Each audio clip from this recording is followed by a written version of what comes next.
네, 안녕하세요. 우리 법인결산 신고실무 강의를 담당하게 된 장민회계사입니다. 본 강의는 이제 40차시로 구성되어 있고 차시당 우리 20분에서 30분 내로 이제 강의를 진행할 거니까 이제 그렇게 알고 강의를 들으시면 될 것 같아요. 먼저 이제 우리 책을 한번 볼까요? 책을 한번 보면 20페이지에 우리 개정사항이 나와 있어요. 우리 16년도 신고에 대해서 이제 개정사항이 15년도에 개정이 됐고 그 부분에 대해서 이제 법인세법하고 이제 조세특례제한법상 우리 개정 내용 중 중요한 부분만 제가 설명을 드리도록 할게요. 먼저 10페이지 보시면 첫 번째 이 접대비 한도 중에서 기본 한도 우리 중소기업 기본 한도가 약간 증가가 됐어요. 그래서 1,800만 원에서 2,400만 원으로 늘었으니까 그거 한번 확인해 보시고 이것도 2년간 우리 적용시킨다고 나와 있어요. 두 번째, 중소기업의 토지 등 양도소득에 대한 추가과세 1년 유예했다고 나와 있는데 이 부분에 대해서도 이제 중소기업 부분은 1년간 더 유예가 됐다. 작년하고 같다는 소리예요. 세 번째로 본 거는 넘어가시고 네 번째, 기업소득 환류세제 신설이라고 해서 이제 신설된 우리 세제가 이제 몇 가지가 있는데 그 중에 이게 가장 큰 이슈였어요. 작년에는 먼저 이제 박근혜 정부가 들어오면서 이 최경환 노믹스의 일환으로 우리가 그 대기업에서 이런 제도가 신설됐다는 거죠. 실제 대기업에서 지금 기업 가계로 이제 소득을 이전시킨다. 그래서 소득을 이전시키는 방식을 지금 채택을 우리가 세법 규정으로 만들었는데 그 중에 첫 번째가 뭐냐면 지금 나온 미환류 소득에 대한 소득에 대한 법인세를 내는 거다.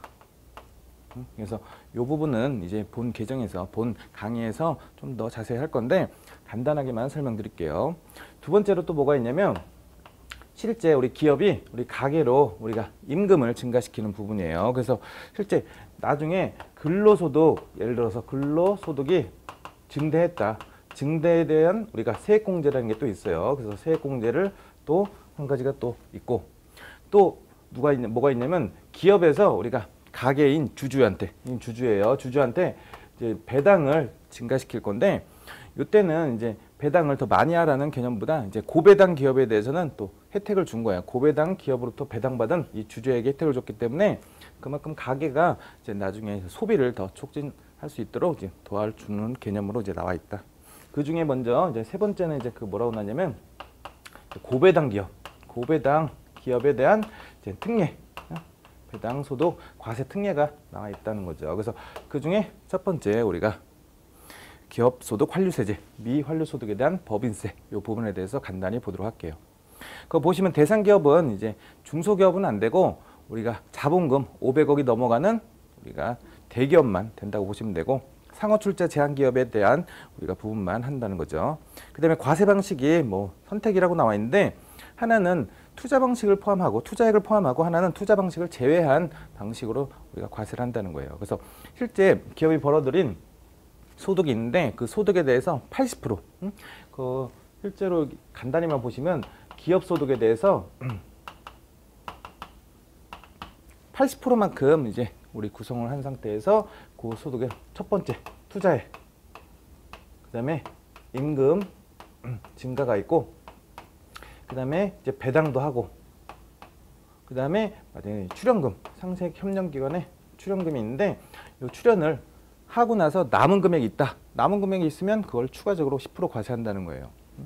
이거 말고도 두 번째 30% 적용하는 케이스도 있는데 그때는 이 투자액을 제외하겠다는 거고 30% 정도 했다는 건 투자를 이제 그 정도 한 50% 정도 이제 투자가 된다는 소리겠죠. 그래서 실제로 그 부분 제외할 거면 기업 소득의 30%만 이제 계산을 우리 대상으로 보고 나서 이제 증가되는 부분에 대해서 실제로 이 부분을 10% 과세를 추가적으로 할 건데 이게 이제 무조건 다 과세한다는 건 아니고 실제 올해 못했다, 우리 투자를 못했으면 내년에 투자하기로 이제 마음 먹었으면 그걸 또 2월 시킬 수 있어요. 그래서 그 부분도 있으니까 간단히 보시면 될 것 같아요. 거기서 그 11페이지 보시면 이 기업 소득을 계산하는 방식이 조금 이제 여러 가지가 다 좀 다양하게 나와 있는데 세무조정처럼 보이는데 그 세무조정을 이제 역산하는 개념이다. 그래서 실제로 간단하게 하나만 보면 그 각 사업연도 소득에서 수입배당금 입금불산입을 더한다고 나와 있죠.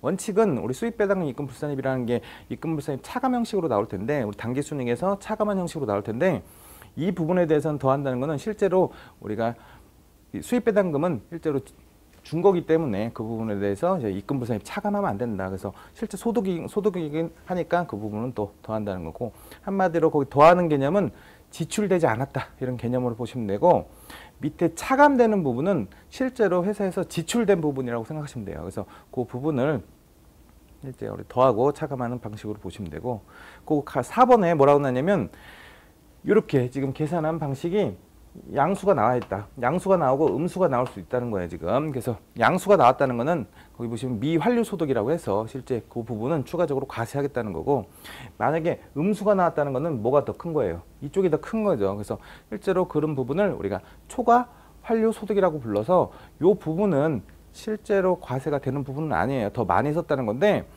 실제로 그 경우는 이제 보통 이제 플러스일 때, 미환류 소득일 때 거기 보시면 뭐라고 나냐면 차기 환류 적립금이라는 게 있어요. 우리가 플러스라고 나왔을 때는 과세가 10% 되니까. 근데 이 금액을 내년에 투자할 수도 있죠. 그래서 내년에 투자한다고 우리가 계획서를 작성하면 그 부분에 대해서는 나중에 과세를 지금 시키지 않고 내년에 들어가서 보겠다는 거죠. 그래서 그 내년에 그 금액을 다 사용을 해야지만 이제 과세를 안 하는 거고, 만약에 내년에 그 금액을 다 사용하지 않았을 때는 그때 과세를 하겠다는 게 이 취지예요. 그래서 그 내용을 여러분들 한번 읽어보시고 그 내용 자체가 뒤에서 우리 본 강의에서도 제가 한 번 더 간단히 설명할 테니까 여기 부분은 이제 개정된 내용이 똑같이 뒤에 나와 있어요. 그래서 투자액이 어떤 거고, 그다음에 그 다음 페이지 보시면 그 투자를 이제 우리가 업무용 이제 건물이나 부속 토지에 투자를 할 건데, 그 건물이나 토지를 어디까지 이제 업무용 건물로 볼 건가, 그다음에 토지를 어디까지 우리가 투자를 인정할 건가, 지금 이렇게 나와 있으니까 요건도 한번 보시고, 얘네들에 대해서는 항상 사후 관리를 하는 거예요. 그래서 실제로 자기네들이 투자를 한 것처럼 이제 보여서 과세가 안 됐지만 나중에 그 투자한 부분을 뭐 처분하거나 뭐 다른 용도로 사용했을 때는 또 그만큼 금액에 대한 추징을 한다는 거죠.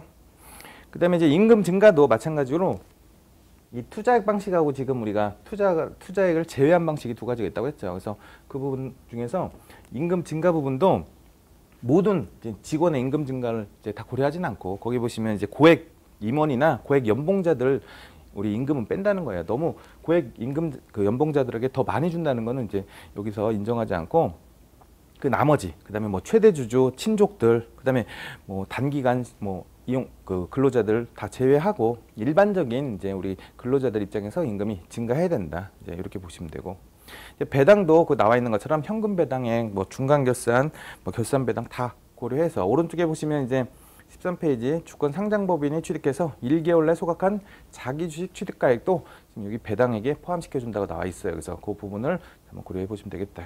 여기까지 보고 이제 다음으로 넘어갈게요. 그다음에 5번에는 이제 간접 외국납부세액에 대해서 이제 규정을 이제 새로 이제 개정을 했는데, 우리가 이제 외국 우리 거기 보시면 국외 자회사에 대한 배당 소득에 대해서 10% 이상 직접 투자해야지만 이제 간접 외국납부세액 적용을 했었는데, 그게 이제 25%로 상향이 됐어요. 그래서 그 부분도 보시고, 그다음에 국외 손 회사라고 해서 그 부분도 우리 적용을 했었는데 그 부분을 이제 제외하기로 했다, 이렇게 보시면 될 것 같아요. 6번 넘어가시고 7번도 지급 명세서 제출 불성실 제출을 하면 이제 가산세 이제 추가적으로 해서 그 추가를 한다고 나와 있고, 그 세율은 뭐 인하한다고 나와 있는데 인하한다는 게 뭐 첫 번째 2% 가산세를 인하한다는 게 아니고, 원래는 거기 보시면 제출 기간 경과 후에 1개월 내에 우리가 제출을 다시 하면 1%로 이제 줄여줬지만, 이제 3개월로 우리가 3개월 내 제출만 해줘도 1%로 우리 줄여준다는 거죠. 그래서 실제 그 부분 보시면 될 것 같고, 근데 면세 사업자가 실제로 전자세금계산서 방식으로 도입됐죠. 그래서 이 면세 사업자가 2015년부터 우리가 전자세금계산서를 의무 발급을 하기로 돼 있어요. 그래서 일반 우리 세금계산서 발급하는 것처럼 우리 전송을 안 했을 때 우리가 그 가산세를 지연전송 가산세하고 미전송 가산세가 들어왔으니까 그 부분도 한번 보시면 될 것 같아요.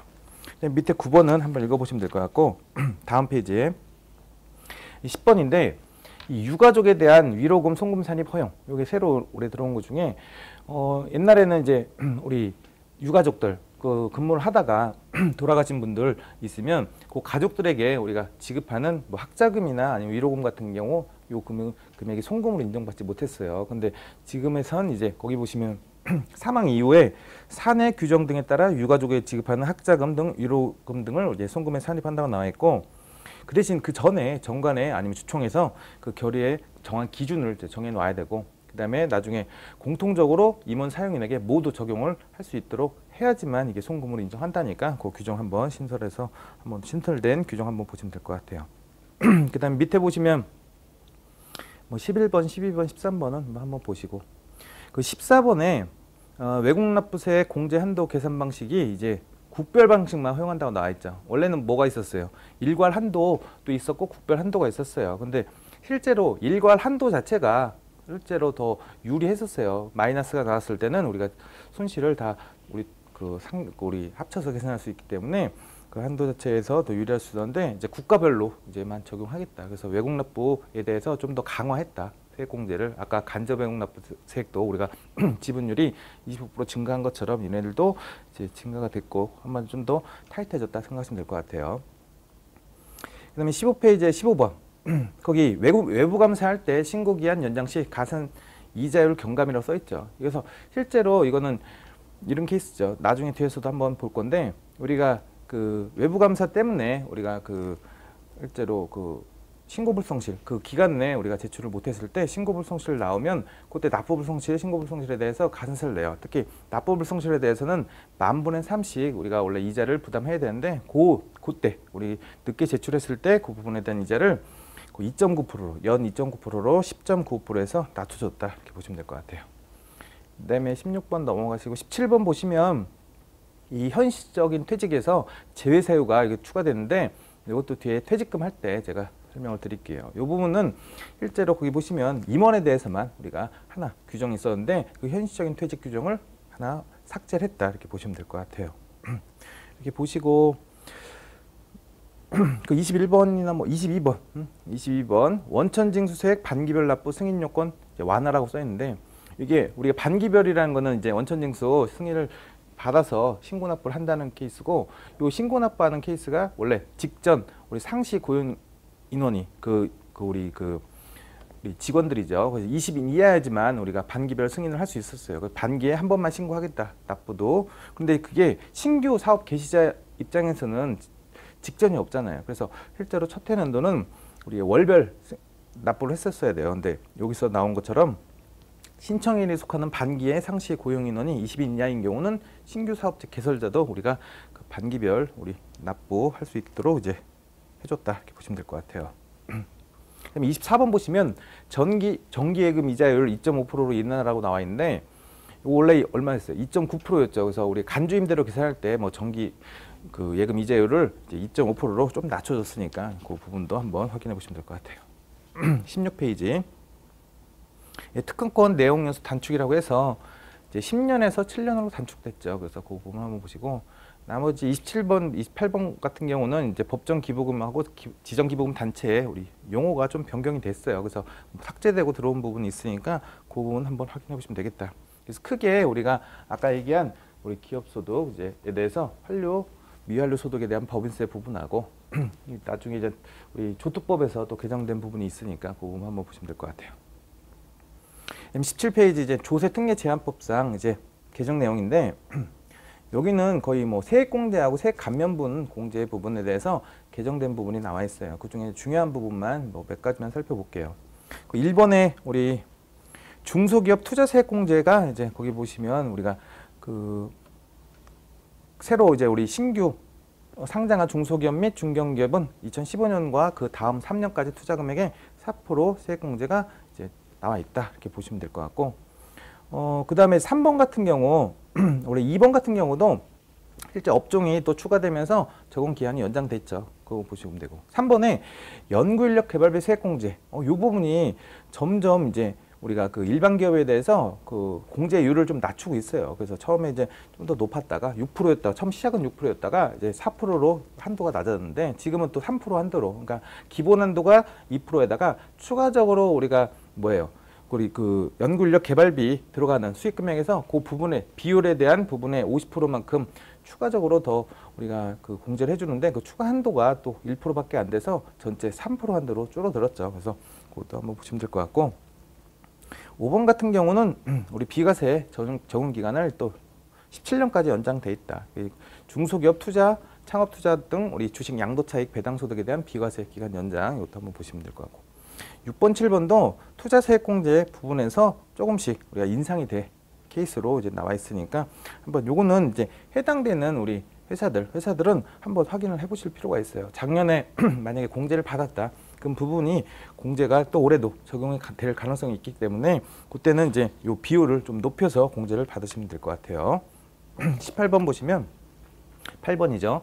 18페이지 고용 창출 투자세액 공제 이것도 대폭 규정이 바뀌었어요. 그래서 실제 적용하는 율 자체가 실제로 고용 창출이 됐을 때 그 부분에 대해서 추가적으로 인상된 부분이 나왔기 때문에 그 부분도 확인할 필요가 있고 9번 같은 경우는 이제 서비스업 이제 감가상각비 송금 사입 특례라고 했는데 여기 내용 보시면 15년하고 14년 우리가 연속 설비 투자 자산이 이제 증가했을 때, 계속 우리 투자 자산이 증가한 경우에 대해서 이 투자한 우리 그 자산에 대한 감가상각비 내용 뉴스를 우리가 거기 보시면 플러스 마이너스 40% 가감한 범위라고 나왔죠. 그래서 플러스 마이너스 원래 25%를 신고할 수 있겠지만 얘네들은 40%까지 가감해서 신고를 할 수 있고 그 부분에 대해서 우리가 추가적으로 결산 조정 사항을 신고 조정까지 해서 신고 조정도 허용해줬다.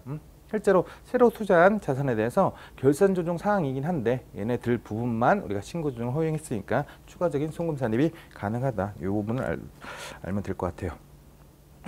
그 다음에 이제 10번하고 11번 아까 얘기한 그 중에서 11번이 이제 근로소득 증대 기업에 대한 세액 공제 신설이라고 나와 있고 뭐 10번은 여러분들 경력 단절 여성 재고용 중소기업 세액 공제 신설이라고 나와 있죠. 이거는 새로 신설됐는데 그 육아로 출산 육아로 퇴직한 거기 보시면 퇴직일 당시에 이제 임신한 상태였고 그다음에 또 이제 8세 이하 자녀가 있거나 아니면 직계 비속이 있을 때 거기 나와 그 8세 이하 직계 비속이 있는 경우에는 요걸 해당시켜 준다고 했는데 근데 보시면 퇴직 후 3에서 5년 이내 종전 중소기업에 재취직하거나 그다음에 그 중소기업과 특수관계인이면 안 된다는 거죠. 그래서 그렇게 안 되면 나중에 그 지급한 인건비에 대해서 뭐 10% 세액공제라고 나와 있어요. 그래서 이런 건 다른 우리 투자세액공제나 그런 부분에 대해서 중복공제가 가능하다고 나와 있고 이게 꼭 꽤 많을 것 같아요. 그래서 이런 거도 한번 다 잘 보실 필요가 있고 그다음에 11번이 아까 말한 근로소득 증대기업, 근로소득 증대에 대한 세액공제 부분 얘기했죠. 그래서 실제로 우리 가계로 지출하는 우리 근로소득에 대해서 우리가 세액공제를 하겠다. 그것도 좀 내용 자체가 세액공제라고 해서 그게 바로 되는 건 아니고 이번에 해당 연도 평균 임금이 있으면 그걸 증가가 해야 되죠. 그 증가하는 금액을 어떻게 계산할 거냐면 뭐 직전 연도 평균 임금에서 3년도 평균 임금 증가율에 직전 뭐 근로자 수의 세액공제율 이제 뭐 이렇게 나와 있지만 하여튼 그 금액을 우리가 초과한다. 한마디로 평균 임금이 한마디로 증가했다는 거죠. 그래서 그 증가한 부분에 대해서 나중에 그 세액공제하는 게 여기 취지다. 그래서 이 부분도 요건을 한번 확인해 보신 다음에 보시면 될 것 같아요. 그 다음 페이지 보시면 뭐 12번 같은 경우도 새로 이제 좀 인상이 1인당 200만 원으로 세액공제라고 해서 그 비정규직 직원을 우리가 정규직으로 전환했을 때 세액공제 대상을 확대하면서 이제 증가를 했으니까 그것도 한번 보시면 될 것 같고 뭐 13번, 14번 뭐 우리 조세특례 제한법은 이제 각각 관련 규정, 중요한 규정 말고는 실제 관련 규정에서 해당되는 규정들은 다 꼼꼼히 살펴볼 필요가 있어요. 그래서 그 부분을 좀 보시면 될 것 같아요. 뭐 17번 같은 경우도 그 감면 제외 업종이 또 추가됐다고 나와 있죠. 그래서 그런 것도 중요하니까 한번 보시고 그 다음 페이지 넘겨보시면 22페이지에 이제 고유 목적 사업 준비금 특례 적용 기한을 이제 한 1년간 더 연장했다고 나와 있어요. 그래서 그것도 나중에 수익사업소득 원래 80%만큼 인정해줬다고 나왔는데 송금 산입하는 부분을 그 부분을 이제 100%로 이제 인상했다고 나와 있죠. 이것도 새로 개정된 사항 중에 중요한 부분이고 뭐 나머지도 좀 중요한 부분인데 간단하게 끝에 보면 37번 문화접 대비 그 송금 산입 특례도 좀 더 그 연장해서 계산한다고 나와 있고 하나 추가된 게 문화예술 관련 강연의 입장권 구입하고 초빙 강연료 등이 우리가 추가가 됐어요. 그래서 그 문화 접대비 해당액이 요 초빙 강연하는 분에 대한 지급 금액도 추가가 됐다. 그리고 문화 접대비 같은 경우는 일본 우리 기본 한도하고 수익 금액 한도가 있으면 거기에 10% 추가적으로 우리가 그 한도를 늘려주기로 돼 있는데 그거 원래 우리 15년도 끝난 부분에서 16년, 17년까지 연장이 됐으니까 그 부분 한번 보시면 될 것 같아요.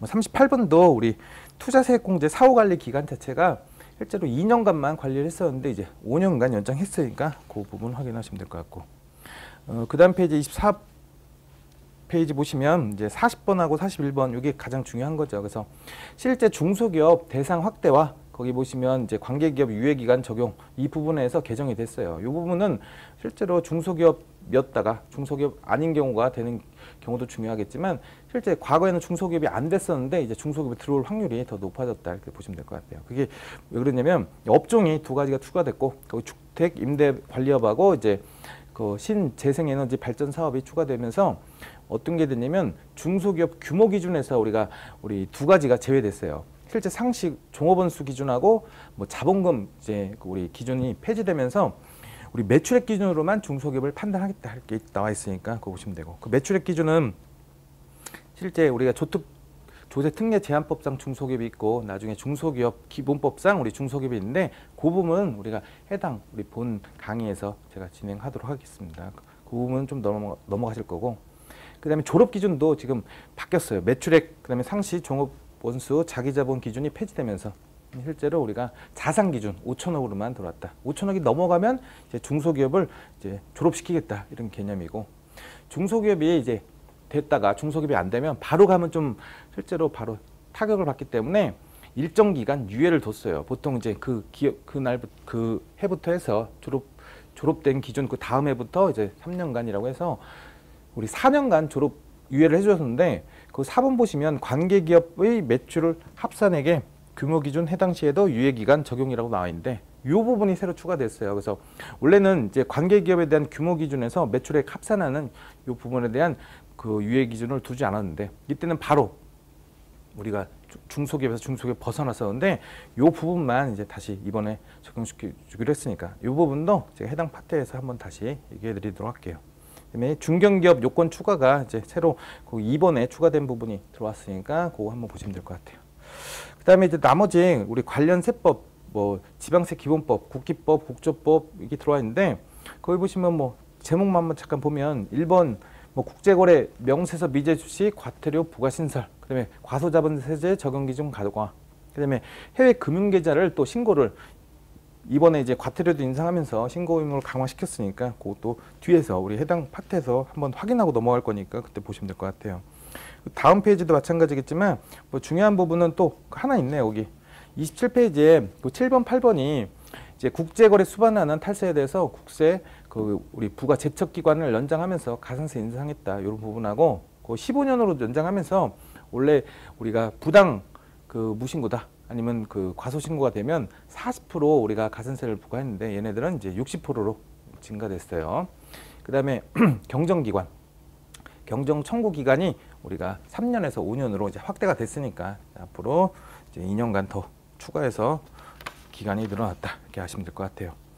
그 다음 페이지 마지막으로 12번 보시면 국세, 신용카드 등 납부 한도 폐지라고 해서 이제 신용카드를 이제 우리가 납부할 때 사용을 하면 우리 1,000만 원까지만 인정을 했었는데 이제 한도가 폐지돼서 이제 신용카드로 전액을 납부할 수 있도록 되어 있어요.